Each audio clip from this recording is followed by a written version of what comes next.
Hi friend, in this video I will show you how you can fix Windows 10 could not automatically detect this network proxy setting error. Let's get started. Click on Windows icon. Now go to settings, click on it. Now here go to network and internet. On the left side you will see proxy. Click on proxy. Scroll down.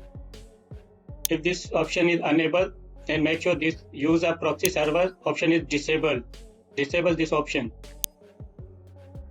Step 2. Search for command prompt. Then run as the administrator. Click on it. Click on yes. Now here type command net netsh win sock reset and then hit enter key. After that, restart your computer or laptop. This will fix this issue. If you find my video helpful, then do subscribe, like, comment. Thanks for watching.